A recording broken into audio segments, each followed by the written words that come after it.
Hello, everybody. Welcome back to episode number 4 of Highstick podcast. Welcome. We thank you for joining us here in the penalty box. I got my wingers with me. I got Kane.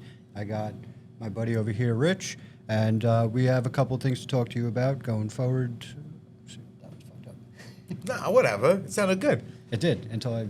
We have a couple things to talk about in this episode, and it should be fun. If you're listening for a second time or a third time or even a fourth time, hell yeah. Yeah, thank you. Yeah, we appreciate you coming back, and we appreciate you taking the time out to listen to us. So we've officially gone 1 week of free agency. Some teams are starting to take shape. A lot of teams have pretty much made their roster whole. Some big name free agents. Well, not big name free agents. I guess some second tier level free agents still out there. Some weird stuff going on with Tarasenko. Some stuff going on with Tarasenko, right? He Yeah. changed. I think Tarasenko and Kane are probably two of the biggest names left on the market. You say that though about Patrick Kane, but like the guy's out for 6 months. Yeah, and So that's like, and that's what's weird because you see all these articles and these rumors, which he's one of the few that you don't really see too many rumors as to where he might land. But even in any of these, they don't really talk about the fact that he's going to miss a significant amount of time, which any team obviously has to take that into consideration because that's a cap hit. Which I guess if he's on the long-term IR, it might not really fully affect it. So I guess they'll try and figure that out and work the numbers. But I guess Tarasenko is probably the biggest name still available. Bergeron is also available. He's whether or not he retires. right. He's coming off a Selke Trophy, but he might retire. He's been around for a while, so I think Tarasenko, like Kane said. Do you want to start with Tarasenko? Yeah, I think we start with Tarasenko, right? Yeah. Well, I mean, it was weird. He was pretty much covered as being signed with Carolina. Everyone was posting about it. Everyone which thought is crazy in general. Yeah, and then people were like, "Well, there's a complication with the contract number or whatever," and then all of a sudden he fired his agent. Yeah, that was out of nowhere, right? Yeah, so and then the deal with Carolina all of a sudden just died. It's weird because Carolina doesn't really have too much cap space, and I guess let me see what I think it wasn't a lot. I think it was like $3 million or something, and I guess unless they're trying to fit him into something cap friendly. Do you think Tarasenko? Did they say why he fired his agent? I don't. It No. didn't really say. No, people do are you just think- alluding to the fact that he feels like the number that he's that he's not getting what he Thinks he deserves? Yes. Yeah, I mean, there's a lot of 1 year deals this year, and like he is 31, so maybe he wants to get paid, but he was already making $7 million. I mean, yeah, he's coming off a big contract. It was at that time. It was a big contract. Yeah. So now that he's coming off that contract, I mean, I think I've mentioned this to you guys. I don't know if I've mentioned this on the show, but like there's a thing I saw about AI contracts, and they were valuing Tarasenko because of his performance in the last couple of years. 3 years, 5.5 Per year, right? Per year. That's a steep number, 5.5. I think. I mean, I would, and I said, if I would like Tarasenko because you overpay a little bit in free agency at 6. I mean, for 3 years, he leaves at 33, or maybe give him 4 for 5.5. Yeah. I think he's going to want that. Obviously 31, so he thinks he can go till 37. 38. He's seen some guys stick around. Crosby's, one of the older guys still around, still producing. Speaking of which, in the last number of years, Crosby's played 82 games See that stat? and has 146 points. Yeah, See he's that? insane. There was a stat. It was, I forgot what the exact number. It was between a certain year and a certain year, because Crosby is as great as he is. He's kind of had that Mario Lemieux luck where he's often injured. Right. Well, Lemieux had cancer and some other injuries and stuff, but mainly the cancer derailed him. His back. Yeah, too. the back. The back is really what set him. It is really what ended his career. Lemieux came back because he said that he wanted his son to see him play. Right. You guys, I saw something about that. we're gonna Yager said that. to bite off of our producer. We're gonna stumble down a little bit of a history road based off of just talking about Mario Lemieux and his back problems and all that other stuff. I don't know if you guys saw this, but he was owed a bunch of money by the Penguins, and they were bankrupt, and he wound up deferring his payments to be part owner of the Penguins. And he wound up parlaying that into so much freaking money that it wound up even dwarfing whatever the Penguins wound up owing. But he just wound up Right. taking whatever they owed, and he's just like, I'll take it in stock as ownership of the Penguins. And then he built that organization up. He got... Wasn't he on the ice He, building?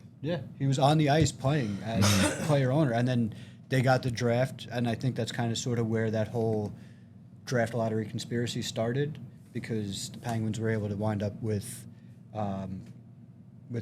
Crosby, even though they shouldn't have probably been in that position based off of, because that was coming out of the lockout year. Yeah, that And- was the lockout year, I believe. I lose Yeah. track of that. Yeah, so that was coming out of the Sometimes. lockout year, and they based that off of playoff appearances over the I forgot what number, it was like 5 years or whatever. And the Penguins were in the playoffs over that span a couple times, so they shouldn't have had as much. This was the conspiracy, because now that the Blackhawks jumped a couple of spots. Wait, hold on. Not to interrupt you. I just want to go back to say one thing. We jumped on this from Tarasenko, so we got to go back to Tarasenko. Yeah. But are you saying to me, because I didn't know that actually, are you saying to me that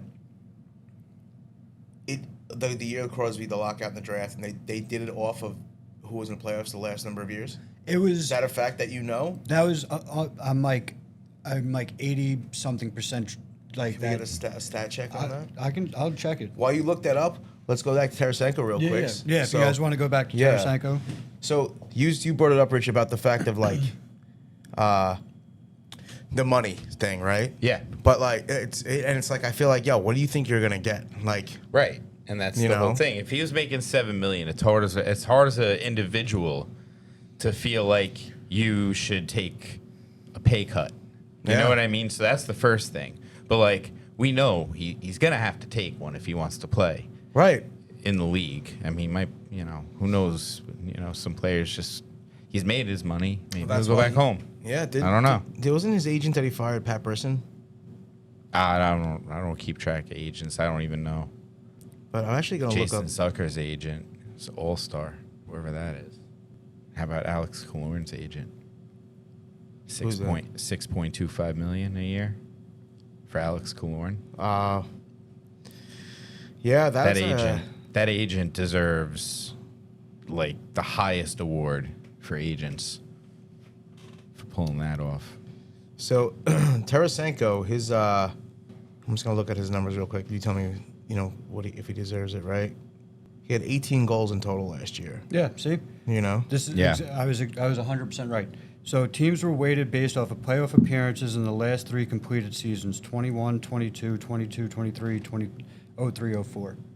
So I guess there was some talk that it shouldn't have, because the Penguins were one of What years was it? There were 4 teams with 3 balls in the lottery: Sabres, Blue Jackets, Rangers, which thankfully he didn't go to the fucking Rangers, because that would have sucked. Yeah. As Islander fans, as you all know, noted Islander fans, and then the Penguins, which won. He just made us hate another team. I never hated the Penguins when Lemieux was on them. So I the- hated the Penguins when Crosby and Malkin was on them. So it was 2001 and 2002, 2002, 2003, and 2003, 2004. So I'm not 100% sure what their exact playoff appearances were in those 3 years, but I know that there was some sort of conspiracy that was talking about the Penguins possibly not supposed to have those 3 balls in the lottery to get to where they were to pick. It was supposed to be looked at as a savior towards the Penguins, for the Penguins. Conspiracies are all whatever, like, again, going back to stumbling down history road, just talking about conspiracies. This is a hockey conspiracy, which we could probably have a hockey conspiracy episode going forward. Let's do it. But anyway, We'll plan it. we're potheads, we digress, so I'm sorry I digress so further, but I just I don't know. That story came to my mind because we were talking about Lemieux and Crosby and Tarasenko and all those other things. Don't get it twisted. I'm not saying that Tarasenko belongs in the same conversation as Lemieux and Crosby. They're not the same players. Well, they were just two completely different conversations. Yeah, that we got but sidetracked on. yeah, we just got sidetracked. So if you're picking up at this point and you heard me say those three names at the same time, I'm not comparing them. So anyway, back to Tarasenko. He was linked to Carolina. They have zero cap space. We kind of touched on that, and then you guys were talking more about him kind of taking a pay cut.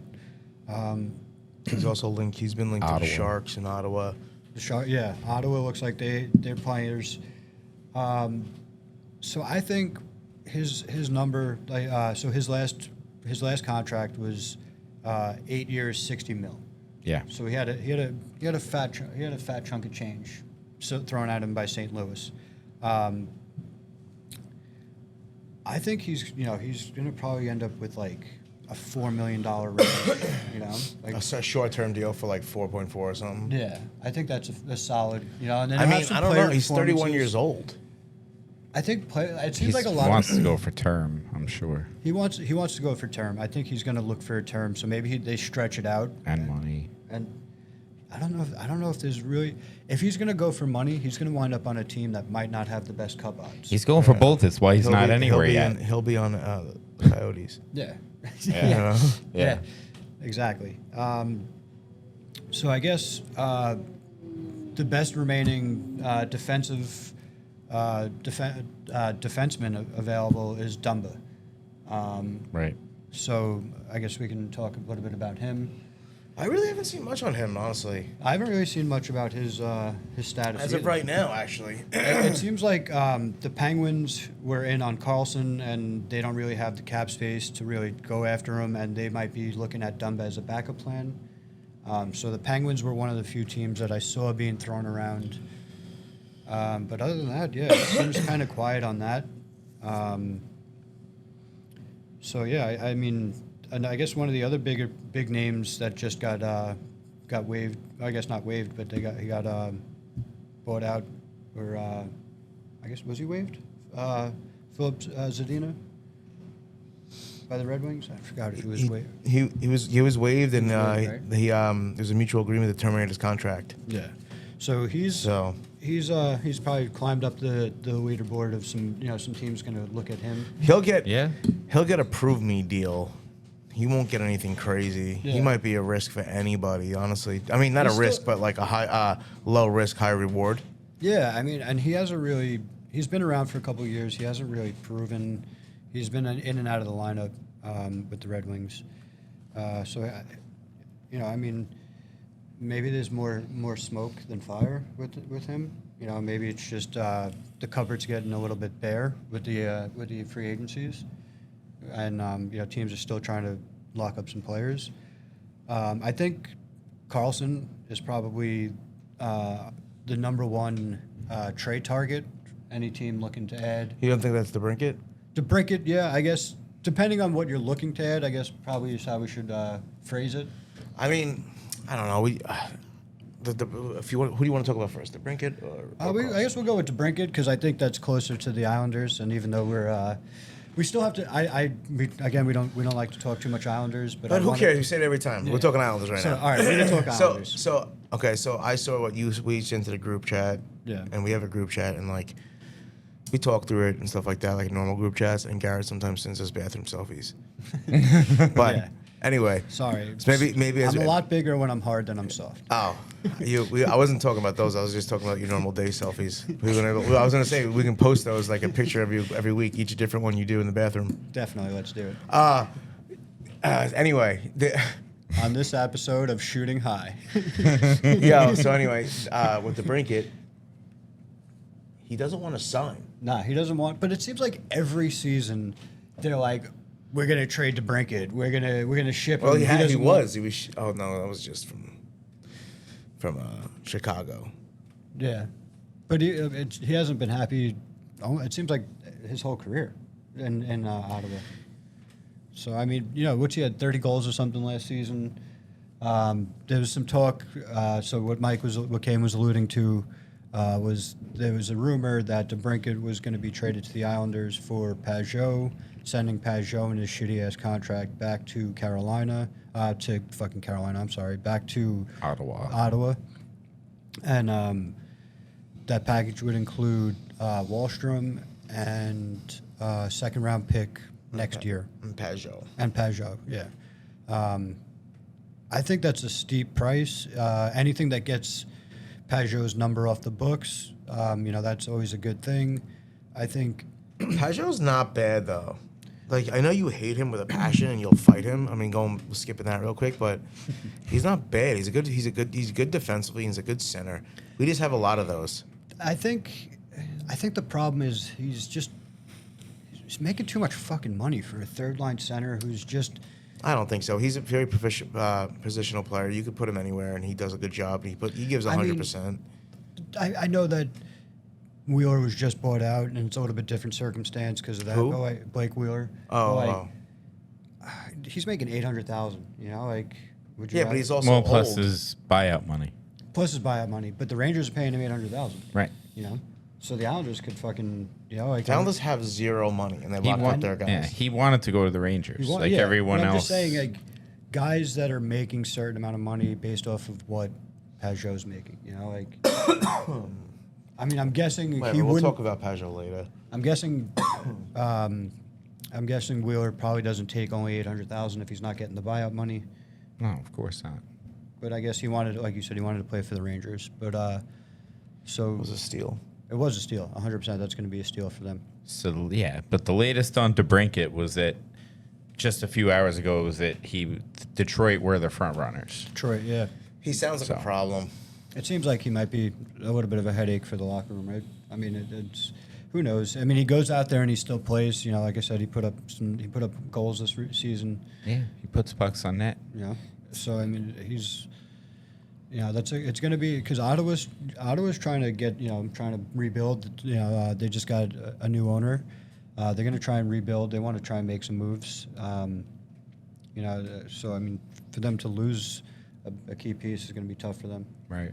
So they're going to look for a big return. Absolutely, it's understandable. So it seems like DeBrincat, Detroit might be one of the front runners. Do you think?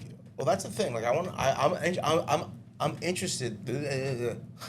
I'm interested to see like when the hammer does drop. What are the pieces and what are the terms if he signs with that team? Because maybe that's what's holding it up. And I think we've all read that it's him holding it up. Yeah. I mean, I don't know if he has a no trade clause or if a full no trade clause or if he has like. He does not. He doesn't. He has a say. He has some kind of say. No, he put a list in, and I think it was 10 teams, and only 3 were interested, and and it's because he's not willing to sign. Mm-hmm. Well, he doesn't want to be anywhere. He doesn't want to be somewhere for a long term. Well, I guess it seems like, and it makes sense. He wants to test free agency. Well, how much time does he have left on his contract? This is it. This is last season. Yeah. Oh, so then, so Ottawa's got to be smart. They're gonna try and get rid of him. I think they hold on. Maybe they just keep him around until the trade deadline, and they can catch a team that's desperate to make a push. They were saying that with DeBrincat is for what he wants, number wise for money. If it were to go to free agency and a team were to put an offer sheet because he's restricted, so. Yeah.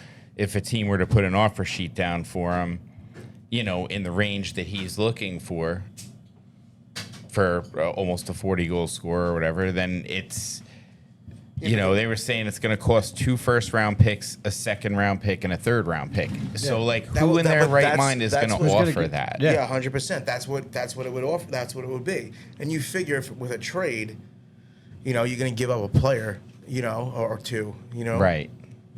So. If it's the Islanders, I'm going to be like, hey, listen, you can take J.G. Pajot, Matt Maggio, and was it Defoe, right? Is that Defoe? Defoe. Yeah, Defoe. Yeah. And J.G. Pajot and a second. And then I could sweeten the deal with taking the second out and putting the first or second and third. 2024 second, right? Because they traded the 26. to Chicago, Mm-hmm.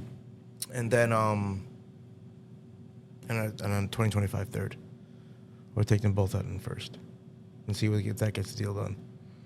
And that's if he's like, yeah, I'll sign. Yeah.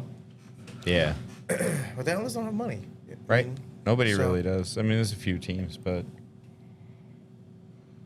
So he's got a qualifying offer at $9 million. That's yeah. so. He's coming off. It seems like it's a three-year contract. Wait, he has a qualifying offer right now? How can he? He's a That's what it's saying. I think he won, or it was an arbitration, and he was awarded $9 million was the number. So, yeah. So I guess any team that picks him up has to pick up that $9 million Next season though. next I think. season. Yeah. Or Because he's got to play out the remaining year of his contract. Yeah. And then next season they'll have to pick up the $9 million. But then I guess they'll choose the term because it's a 1 year $9 million contract, which I can't see. Well, him he's a playing. restricted. He's a restricted free agent. I mean, what is he gonna do if he doesn't accept a qualifying offer, or if he wants $9 million, the team can't give it to him or doesn't want to give it to him because it's a tying number. I'm not saying he doesn't deserve it. He puts up numbers, Yeah. but like no one has that right now. Like Yeah, there's very few teams that have So- that much cap space. Right. So you're gonna have to take a short term for a smaller number until the cap goes up. Yeah. And like a 3-year deal or a bridge contract or something. I don't know. It I'm not a seems genius. like just based off of how tight everybody is and the cap didn't go up as much as everybody was planning. I think it like Kane said, that's going to have to be where just based off because teams are tied, and if he's got that $9 million standing, it's very he's not going to really be happy with with the teams that are going to fit that. So so I think Carlson is another one. If you guys, I think that's another one that's gotten. Carolina in on it. Carolina was very much in talks. They, again, with the cap space, their cap number is $3.3 million. They got $3 million in cap space. That doesn't really make it work.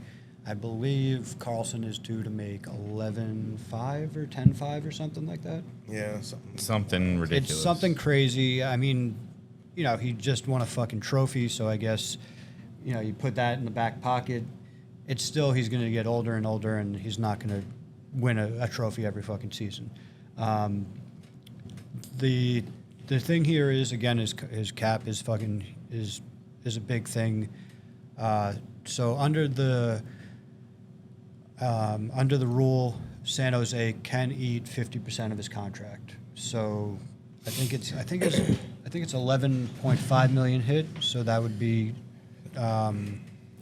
I just want to say, I don't know, I know you're talking the numbers right now. I just want to say this, and I mean, man, the COVID really killed the NHL and like some of these teams, like with like how much money some of these players who deserved it, how what they're making and stuff, but it just handcuffs so many other people. Oh, for sure. But it does change the fact that we see all these great players on the move, and that just has to be, It sucks like some of these teams are so stacked, but.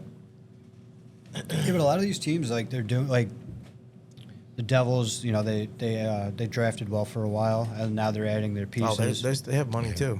And they have money because they drafted well. They're just now giving, their younger guys these contracts going forward. Imagine Hellenbuck. We'll talk about. Imagine him going to the Devils. Oh my God, the Devils with Hellebuck, they're already near the top as one of the favorites to win the Cup this season. If they can solidify, call back to episode 1 with the talk about goaltender issues, that right there closes the door on Hellebuck. If Hellebuck, that'd be huge. Yeah, they've been pretty solid throughout the lineup. So, but even like a lot of teams are trying.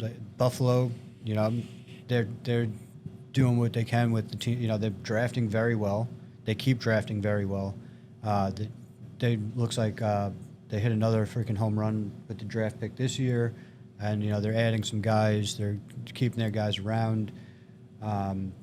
These teams are trying to build organically, and I think, just because I think partially because the salary cap and these teams that haven't been spending a lot of money now do have that free space, like Mike said, Kane said, and it allows them now to spend money because they can lock up their younger players, but they're not making crazy money, but they can also bring in some pieces around to fit. So, yeah, Carlson, I think I said it at the end of the last episode. I think Detroit would be a nice fit for him. They have some cap space. I was reading a story. I don't know if you guys saw what I sent you. I would have puffed my chest after that because I really think that would be a good fit and it makes sense. And then I was reading an article and the guy said that it's a long shot, like I mentioned, but it would be a good fit for him to be in Detroit. There's talk about him going back to Ottawa. That'd be I was just gonna say, imagine. Pajot and Carlson go back to Ottawa. I know. Yeah. Oh my God, to bring back fucking the Hamburglar and we'll just fucking call it a day. Yeah. That was crazy. Yeah, so that's really where we're at with free agency. That was mostly trades, Yeah, now it's really just trades. I do want to visit the Islanders because let's do it. We're the fucking Islander fans, and the Islanders made, which at the time. Hold on a second. Hold on. I just want to be clear on something before we say anything. We're going to talk about the Islanders. We're not going to apologize about talking about the Islanders for a second. No, we're not going to Okay. apologize. All right. Let's go ahead. All right. We're not going to talk. We're not going to apologize. Exactly. Lewis Black's got it right. Lou Lamoriello. Go fuck yourself. Yeah. That's about right. That summarizes the trade activity for this offseason so far. So, Rich, you've been quiet so far. I don't want to call you out, but I'm going to pass the puck your way. But what do you think about the Islanders so far with what they've been pulling off or lack of being able to pull off? They didn't. I mean, it's the same. It's just the same thing. It's the same they didn't fix anything. They swung the bat a few times, like a couple times with their eyes closed, and I feel like just came up with nothing again. Yeah, right. I mean, I was reading further into the contracts with Mayfield and Engvall, and they are meh. And Lou just keeps fucking handcuffing this team. He gives Engvall 7-year deal, right? There's like a no move, which whatever 7 years, but I think there's like a no movement attached to it. I know Mayfield definitely has a no movement attached to it, and then for the first 4 years or something, there's a no movement clause, a no trade clause. Then after that, there's like a 16-team restriction. Same thing with fucking Varlamov. Like the guy signs for 4 years, but 3 of those years, or 2 of those years. He's only 2.5 though, isn't he? Yeah, it's only 2.5. That's $2.5 million. Yes. Yes, $2.5 That's million. a great, bro. That's a great deal.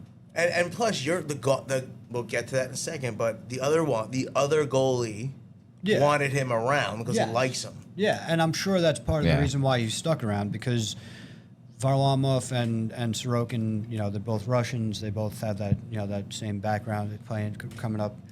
So that makes sense to keep him around. I don't like and I don't understand the need for no trade clauses, restriction clauses.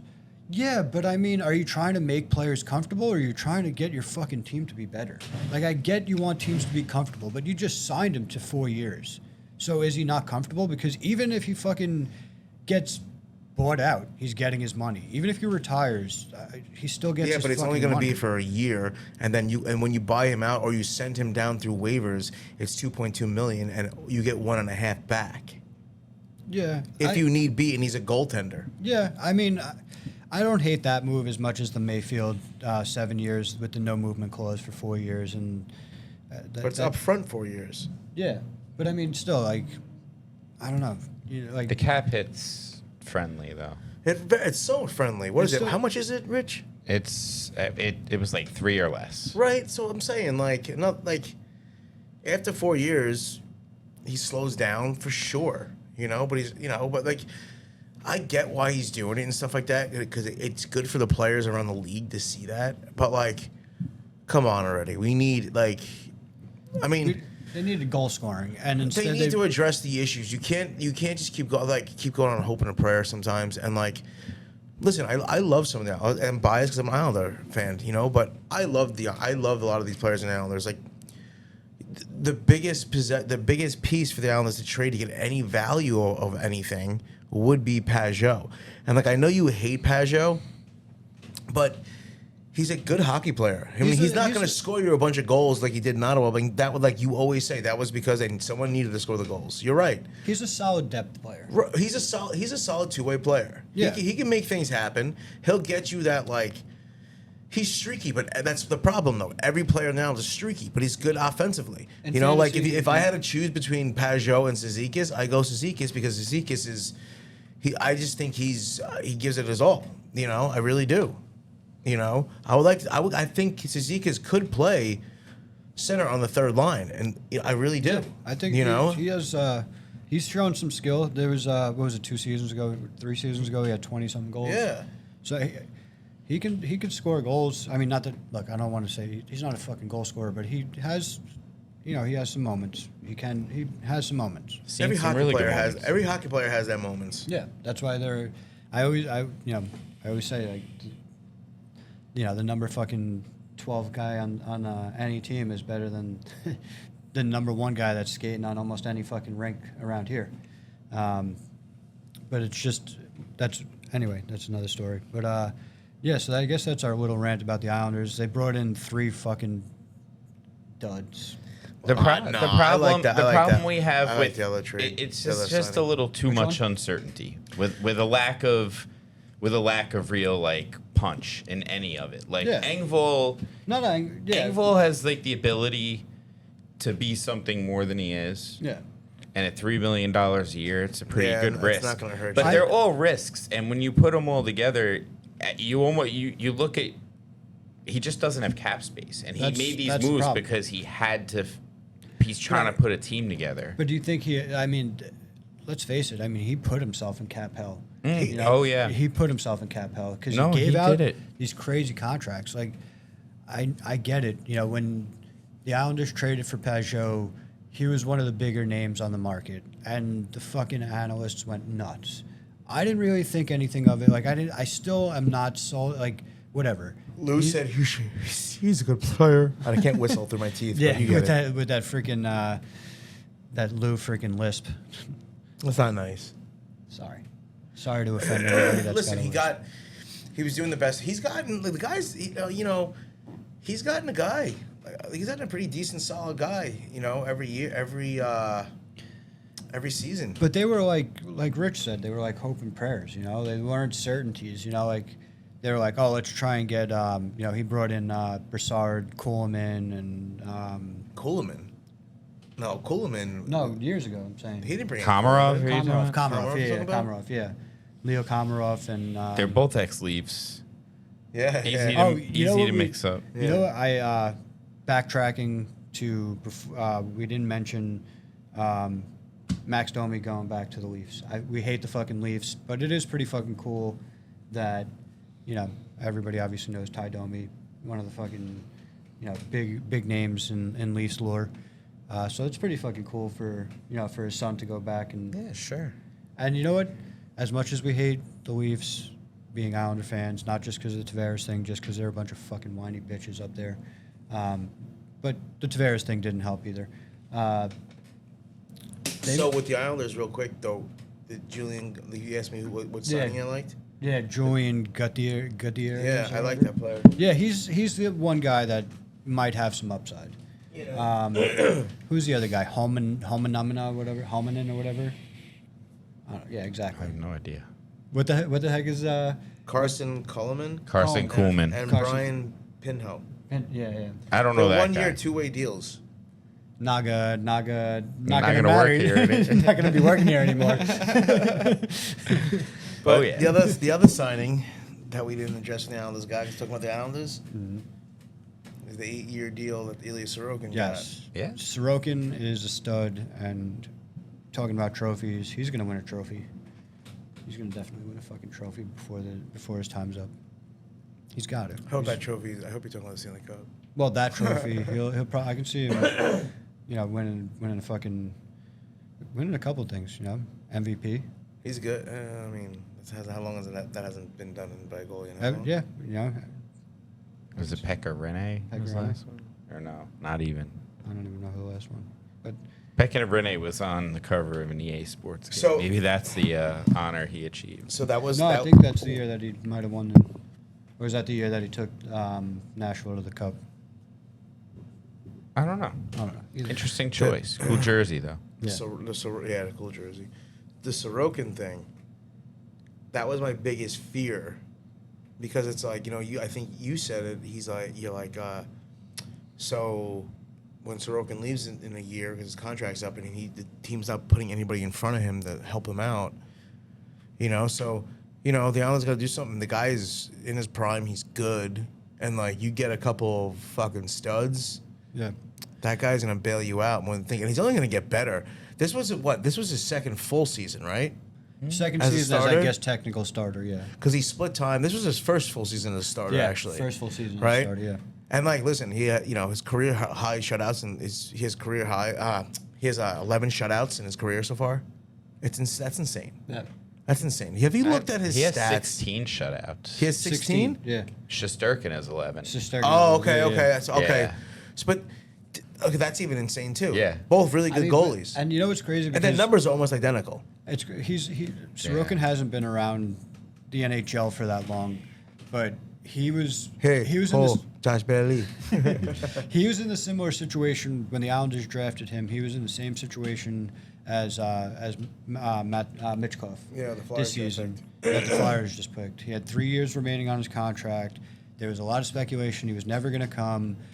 Sorokin dropped further because he's a goalie, and I think that was a little bit more. And then also Mitchkov seems like he might have been number 2 overall if there was no contract issues, because he was thought of as one of the best players available in the draft, and the contract kind of was what a couple teams might have been worried about in the beginning with such a high pick if they're going to have to wait. I think that's a great pick for the Flyers. It's a good pick for the Flyers, I actually thought he might have slipped to. I was really thinking to the Capitals.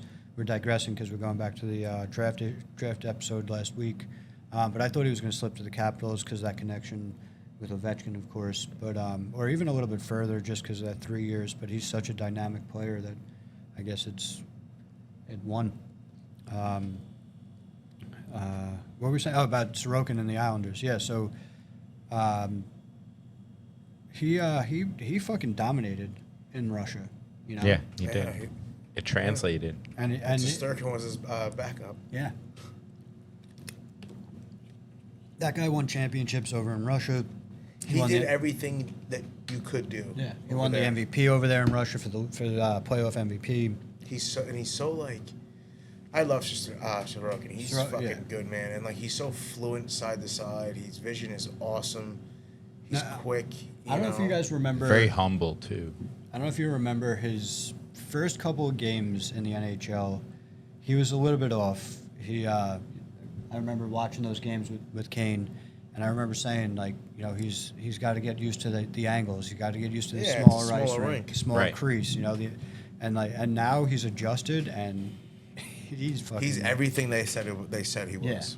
Yeah. You Yep. know, the white whale. Yeah. Yep. That's one of the few times where it was worth waiting, because the Islanders got bit by that a couple of times trying to fucking force some players from Russia. Remember Carl Compriso? Carl Kabanov. And, It was Curl. Carl Kabanov and Carl Petrov. Yeah. Oh, Petrov is the guy. Yeah. Yeah, and they both were fucking head cases, and they'd never really. Well, not one of them was crazy. I think Kabanov went nuts. Like he was like, he was like a loose cannon, but they both had a lot of fucking hype, and they never really amounted to anything, and they never made it to the NHL and had an impact. Didn't Kirill Kabanov play a few games for the Rangers? He did. Yeah, I believe so. Yeah. They Yeah, love try- them Russians. Yeah. Yeah. I mean, I love the Russians too. Yeah. They produce some good hockey players. I break ice over you. So Yeah, the one. Sorokin. Yeah, Sorokin is fucking the man. The one thing I did want to touch on And then I guess we can wrap it up, unless you guys had anything else other to talk about. Some of the coaching changes that went around. I was looking it up. There were 6 coaching changes this season.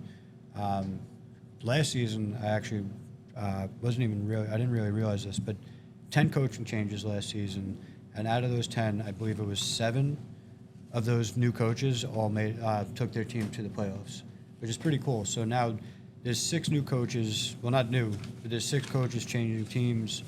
Some of them are being recycled. A couple of them getting their first chance. I want to start with the Ducks because Greg Cronin kind of hits home as Islander fans. So I think it's just fitting we're talking about the Islanders. He had 2 stints with the Islanders, 2 assistant coach stints, once most recently under Barry Trotz, and then he was also the head coach of the Sound Tigers, which is the Islanders' AHL team. Right on. Call back to our first episode or second episode when we were talking about the Islanders' inability to, I guess, keep track of their own talent that's in-house. Letting a couple of coaches go that went on to win cups and have very nice coaching careers. Also, we should not fail to mention that Tage Thompson is a fucking beast playing for the Sabres, and the Islanders decided not to pick him. And the Islanders have a fucking huge connection to Tage Thompson's father, Brett Thompson, who's running the Sound Tigers for a long time. So I guess the Islanders don't know how to look within themselves unless you're talking about Garth Snow going from goaltender to general manager. What if he was a bust? Then it would be like, oh, they only took him because. The nepotism thing. Yeah. But I don't know. you could go the other way because they drafted Jeff Tambellini. Yeah. Yeah. Exactly. Yeah. Yeah, and Jeff Tambellini's father who did a Steve. terrible job as general manager for the Oilers back in the day. Yeah. Yeah. So, I guess the two biggest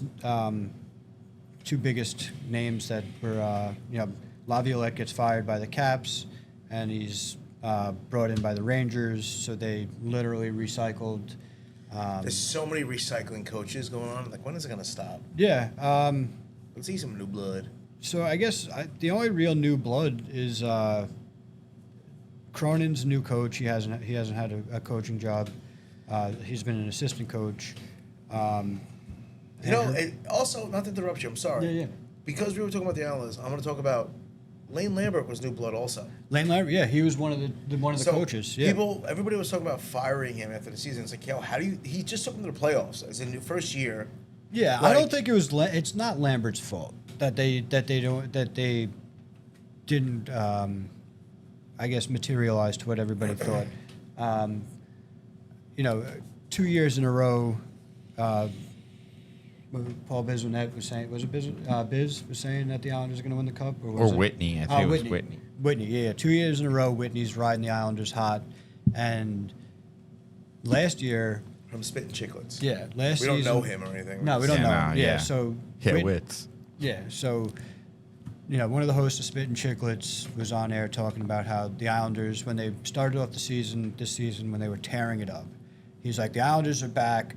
Almost like the fucking, it almost reminded me of like the fans in fucking Major League. Mm-hmm. We're back, baby.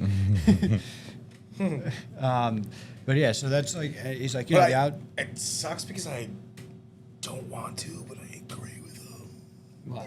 That the Islanders are gonna suck. Oh yeah, 100%. They're only gonna be as good as Sorokin takes them because they don't have anything else.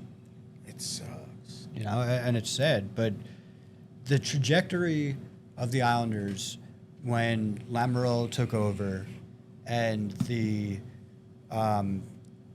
prospects that were in place, the cap space that was available to them, the fact that Lamoriello was this mastermind, he was able to bring in Trotz, which was probably arguably the only real significant thing that he's done now, aside from signing Sorokin to 8 years. But No, other- he's made some good moves. He's made some decent mediocre moves. moves. Listen, bro. I mean, I they went guess- to the Eastern Conference Finals, but like that's the thing. I That's have, the thing. I have thoughts on those runs. Yeah, to me these too. Me finals. too. It's a Gar Snow built You know? team. I mean, let's not forget the Montreal Canadiens were one of the teams Canadiens that don't the count. fucking Lightning beat, and now Dallas has turned into a better team. But at the time, Dallas wasn't as put together as they were now. COVID years. The COVID years, the COVID Cups, where the Islanders really made those runs. I don't know. I see them as kind of like I get you. asterisks, you know, but whatever. They happened. The Islanders made 2 straight Eastern Conference Finals, but the trajectory was looking so good. You know, we had all these things that were in place. We were like, we're going to sign Tavares, and then When he came back, he came over. yeah, you know, and then like Tavares leaves, and I said this multiple times. I think the Islanders went in the wrong direction. They kind of started to import all these older, you know, like Experienced player. experienced guys, and they didn't really make time and space for the younger guys. They kind of just started keep bringing in these used up rental type, not 1 year bridge type guys, because most of them only stuck around for a year. Some of them, I think 2 years was the most they got out of some of them. Now they're starting to stay around longer because he re-signed Parisi and some of these other guys. Didn't sign Parisi.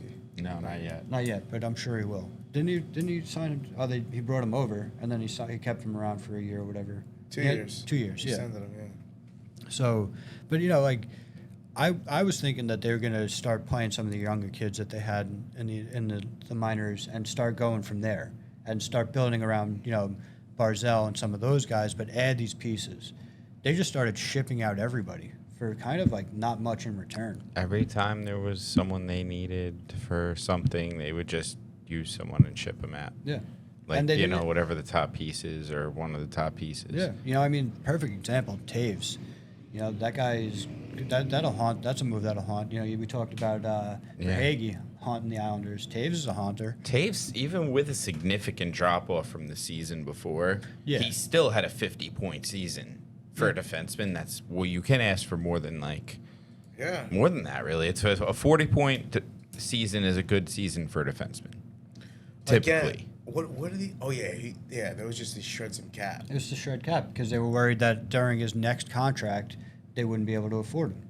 But you made space. See, that's the thing. I think his priorities were crazy. It's like he knows that one of our top fucking defensive prospects is going to be due for a fucking raise, and he's like, oh, we're just going to automatically just straight off the cuff, we're going to give $6 million to a guy like Pajot, which is part of the reason why 5.5, right? I know. This isn't just fine. Pajot, he did it with the you know, because he had 20-something goals and the past playoff performance that wasn't that far in the past Yeah. at the time. Yeah, and Pajot was and he came on. I think when he came over, he had a goal and a fight in his first game, but then he kind of dropped off, and then the lockout happened, and then he picked it up in the bubble. I'm pretty sure he played pretty well, and he was a solid piece of the run. No one was more instrumental in the ping pong tournament. Oh yeah, I mean, look, if there's a reason to keep a guy around, Oh, yeah, it's it's the ping because he fucking rules the ping pong table. You know, Right, I mean, yeah, you, yeah. You need that glue guy. You need him. Who else is gonna fucking organize next year's ping pong tournament? It's the fucking gotta be. last year's champ's responsibility. JGP. So Babcock, I want to just touch on Babcock because I bet because it was. yeah. Leave it up to fucking Kane to pick that up immediately. Touch it on the cock. Oh, that's what you were talking about. That's No, I was talking about Bab's cock. That's gross. But anyway, Is his wife named Barbara? Can you imagine? Babcock. It would be Bab's cock. Barbacock. Bab's cock is Babcock. So, if I ever started a hockey team, it would be the Claytown Stoners or Chicks with Clitsums. Oh, no, I'm sorry, dudes with Klitzums. I thought it was Grant Klitzums. Okay. It is. It's Grand Klitzum. I know but that's where you got it from. Yeah, it is. Yeah. So dudes with tell Grant Klitzum thank you. Thank you. Dudes with Klitzums Grant. and the Claytown Stoners. I like it. But anyway, another one, the Mike Babcocks. I don't like that so- guy. Yeah, so it seems like he's a little bit of a bully. There was some news. Darren Helm came out, and I'm not Darren Helm. Johan Franzen came out. The Mule came out and said that he, he's abusive. Not in the way that the abuse was going on in Chicago. A little bit of different abuse. You guys know that story, which actually we should touch on that because. Jesus. They just keep on coming. So Bowman and Quenneville actually just had recently had their hearing to see if they would be able to get reinstated into the league after that whole mess. I don't believe the determination came out, but I'm guessing it's probably going to be that's a big no-no. Just unfortunate because the situation is extremely unsettling. It's unfortunate because those two guys had a big hand in hockey history. They both were instrumental in some dynasties, not just regular teams, like actual dynasties. Quenneville winning 3 cups in a couple of years. Bowman, his resume speaks for itself. So for them to not be able to be in the league, deservedly and understandably, but it just sucks. It's kind of like that Pete Rose situation, Yeah. So Babcock comes back. It's kind of weird because there were some talks about him being a bully, making some, when he was on Toronto as not playing, but when he was coaching Toronto, I think it was Kane. I think you said it was Matthews or Marner. Little Mitchell. Yeah, he made Mitch Marner cry. Poor little Mitchie. He seems to be some issues. That's how Martin got exiled. Yeah, I think something like right. That was the story that I guess it was Martin tried to maybe stand up for the players or whatever, and then Babcock was like, "No thanks, we're not." Hey, but someone who liked it. I mean, was Lou. Lou loves his old guys. I mean, that's how Engvall got brought around. That's how most of the Islanders' current roster has been put together. So if you played for the Devils, if you're an agent for a guy that used to play for the Devils and you're looking for a fucking gig this fall, I would call it Lou. You ever think Lou Lamoriello does that though? To have these young, I would say learn these Dobsons and Pulaks and Pellick and Mayfield and all those. Mayfield, all these younger cats learn from and how to be a professional. That's why you got Andy Green. You know what I mean? Yeah, I mean, Andy Green was a great move. Yeah. That guy was solid. I like the Andy Green move. I did too. He was a good pickup. It's Captain of the Devils. Lou knew him. yeah. I mean, in a perfect world, you can pair. You can find a way to pair. A younger guy with a more veteran guy. So to have there were a couple. And Andy Green played with Dobson. Yeah. Yeah. He was like milk, though. He was good. The second he went bad, though, he was just not any good. Are we talking about Dobson or are we talking about? Talk about Andy Green. He just Green, got yeah. really slow, really quick. Well, Dobson had a drop off last season too after his. It's a new system. Yeah. Yeah, but so I think just last part with the whole Babcock situation. Then we're gonna cut it off here. We're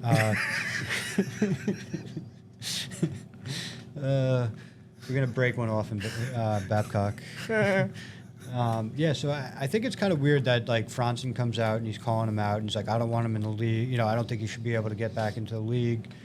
And in this whole day and age where there's a lot of people that like to jump on the bandwagon, it's weird that nobody else was kind of like, yeah, Babcock shouldn't be back in the league. He's a bad guy. He's bad for the locker room or whatever. It happens every time. Somebody comes out with an allegation, and all of a sudden there's 30 people that also have the same allegation. I think that's one of those things. Fuck that guy. So like I would love to like it's something I don't think we'll ever fully know exactly what went on, what transpired, but I think it's weird because like, You guys never had a coach that was just a fucking asshole and you didn't want to fucking play for him because you're giving your all out there. Like, I don't know. I'm not a professional athlete, but I played fucking sports my whole life. And like growing up, you know, late 90s, early 2000s playing sports and stuff, right? And like, I had coaches that were just dicks for no fucking reason.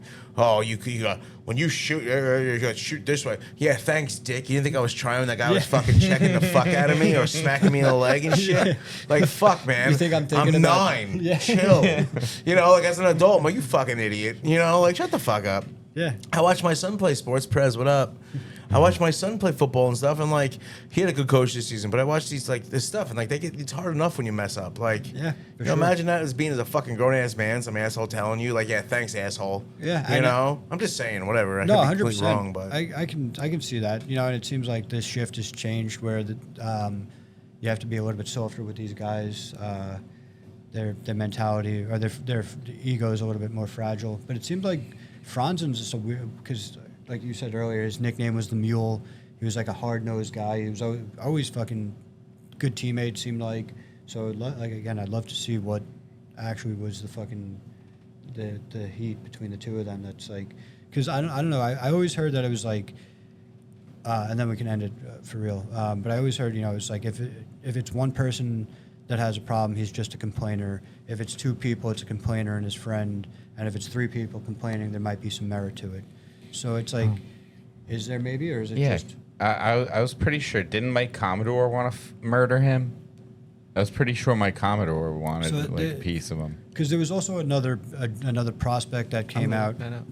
That there was a prospect with the Maple Leafs. He came out that he said that he had an issue.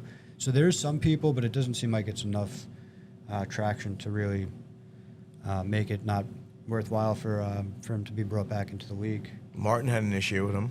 Yeah. So, but it did. But Martin I guess had an issue with him. I guess what I'm saying is now that he's back in the league, none of these guys are really coming forward about it. And I don't know if it's just because Franzen's not in the league anymore, so he feels a little more comfortable. But what happened? The juice. Yeah. The juice is loose. Not orange. Babcock juice. Mike Commodore spoke out about what he thinks about Mike Babcock being hybrid the Jackets, and really? apparently he had a lot to say. Really? I can't wait for fucking Line 81 when it crest the trade. Yeah. Oh my God! Imagine him playing with Goudreau. I'm not playing with. Yeah. Imagine Babcock and playing with Goudreau. No, imagine fucking Goudreau. That guy's a fucking little whiny baby. Like I can't imagine that he's gonna want to hear Babcock fucking blowing in his ear all day. But all right. So on that note, What do you have to say? He's gonna say what he has to Well, say? he Come did on, address shit. him. He called him a bully also. So I guess that's just a theme.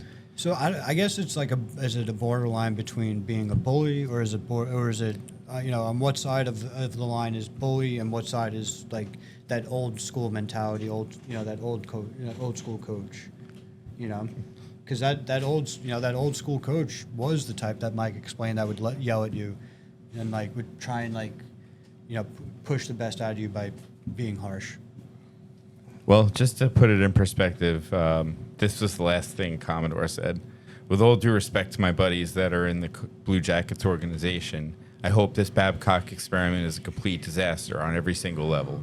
Damn. Wow. He doesn't like him. Yeah, it seems like it. All right, so maybe there are a couple people that are, because I didn't see that one. I saw Franzen talk about it. I didn't see that one when I was looking, but yeah. So I guess we'll see. I guess we will see. These players, what do they do? Snap back, right? You're like, yo, at some point, like you're gonna let someone call you a fucking bully you to a certain point, especially when you're a grown ass fucking man. Yeah. You know. Yeah, and I mean, let's face Bullies it. smell blood like sharks, and you fucking you let that go. You let that show that it bothers you. It's gonna pounce on it. You know. For sure. So, all right. On that note, our time here is done. Again, we appreciate you guys spending the time with us, listening to us babble, stumble down history road a couple times. Thank you again. We appreciate it, and we look forward to coming back at you with more episodes. Because of the Babcock thing. Because of the Babcock thing, yes. That's why we look forward to coming back at you. It's disgusting. All right. All right. Good night. All right. Good night. Good night.